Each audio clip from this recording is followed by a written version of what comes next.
Welcome back. You're watching The Full View. Well, there are growing calls for action to be taken to protect teachers in the place of work. Well, this amid an increase in cases of violence at schools in recent days, in particular the killing of a mathematics teacher, Gadimang Mokolobate. Mokolobate was stabbed to death inside a classroom by a pupil aged 17 near Zeerust. A principal at a secondary school in the Eastern Cape also suffered a large gash on the forehead after being attacked by a pupil recently. Well, Sadtu in the Eastern Cape complained about a lack of discipline in classrooms and the apparent lack of disciplinary action against pupils who continue to assault and violate the rights of teachers in schools. Well, the civic organization SANCO says that teachers should be empowered through self-defense lessons and be permitted to use pepper sprays when their lives and those of pupils, of course, are in danger.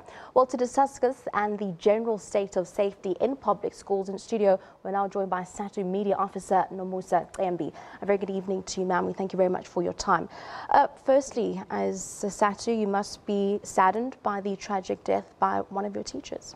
Yes, we are very much saddened by this death. Our members are saddened, they are petrified. It's like we're in mourning. Definitely, we just want to send, our condolences out to you for that. Sadtu in the Eastern Cape also blames, number one, a lack of discipline in classrooms, a lack of disciplinary action against pupils and the rights that are being violated. If this is true, should teachers be worried about their rights that they have in a classroom when they are being attacked and how they can actually defend themselves without putting themselves in a situation? What teachers in the Eastern Cape are saying is what teachers right through the country are saying. We are experiencing lots of a lack of discipline in our classrooms. Teachers are battling to discipline learners. And what worries us most is that disciplinary action that is taken against the learner, we feel it's very little or nothing happens to a learner. What happens is that if a learner is found to have violated the school rules or being violent in school, the learner would be suspended, or if it's serious, the learner would be taken to another school. And that doesn't solve the problem at all. But if a teacher were to be involved in such an incident, the teacher will stand to lose his or her license as a teacher. Yeah. Now, SANCO has also called on authorities to actually protect educators and ensure that there is more protection against teachers in the classroom, even calling for them or bringing the option of having a pepper spray, some sort of device in the classroom. What is Sadtu's standpoint on that? We don't think that a pepper spray will bring an end to this violence that is happening. A pepper spray is a form of violence, and we feel that violence begets violence. We are saying this issue of violence in our schools is deeper than that. That's a very short-term solution, which may lead to more violence.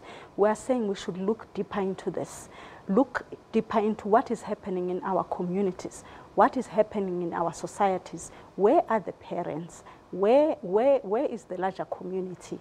So a pepper spray will just lead to more violence. So then what alternative does Sadtu have now, at least in the immediate term, to provide protection for students and I suppose learners as well? I would say a short term that we have been calling for is that we should ensure that these schools, that they are up state-of-the-art security devices to ensure that learners don't bring weapons into classrooms. That's a short term.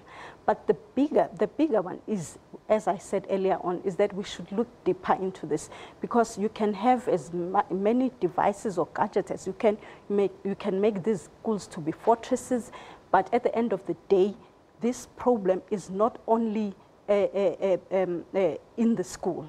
What is happening in the school is a reflection of what is happening in society. Yeah. So if society is violent, then you will see this happening in our schools. So we are saying the bigger solution is for every stakeholder in education to be involved and come up with a solution. What we are worried about is that with the latest incident of a teacher who was stabbed in the school, we are surprised and shocked as Sadtu that we are not seeing much noise coming from leaders, may it be political leaders, church leaders, civic leaders, or just except for SANCO. But we are not is hearing an outrage against this. And this says it's like society is normalizing violence. And if that persists, we are going to see more of these things happening. You know, in terms of this, we've seen now from Zeerust, you've lost one of your teachers. There was also another recent stabbing in the Eastern Cape, as well as another situation in Eldorado Park where a student had brought a gun onto campus. Learners are being exposed to this. Students are being exposed to the violence. They're being exposed to these accidents, to these stabbings, to these shootings.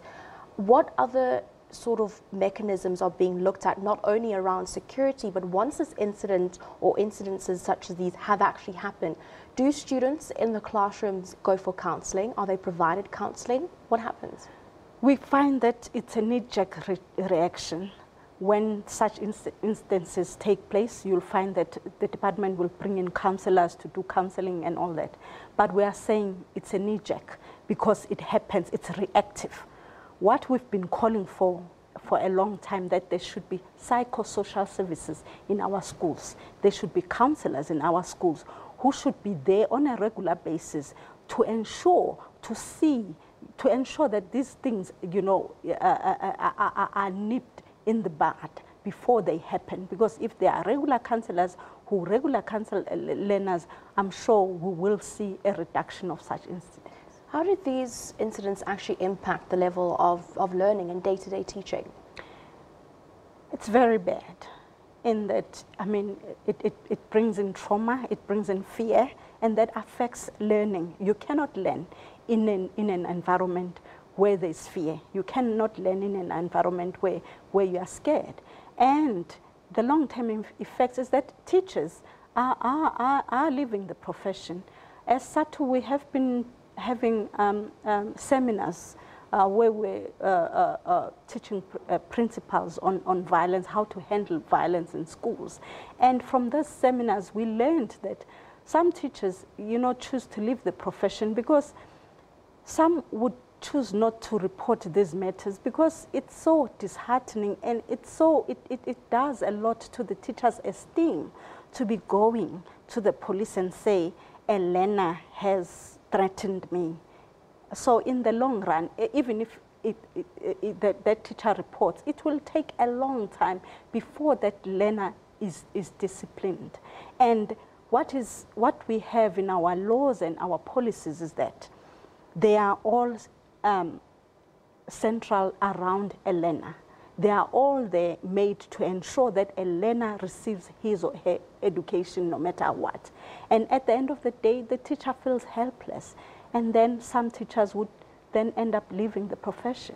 Thank you very much for your time this evening. That was Sadtu Media Officer Nomusa MB. Of course, you can also send us your views on Twitter. You can tweet us. Make sure you include that hashtag of full view. You can also find this on SABC News online.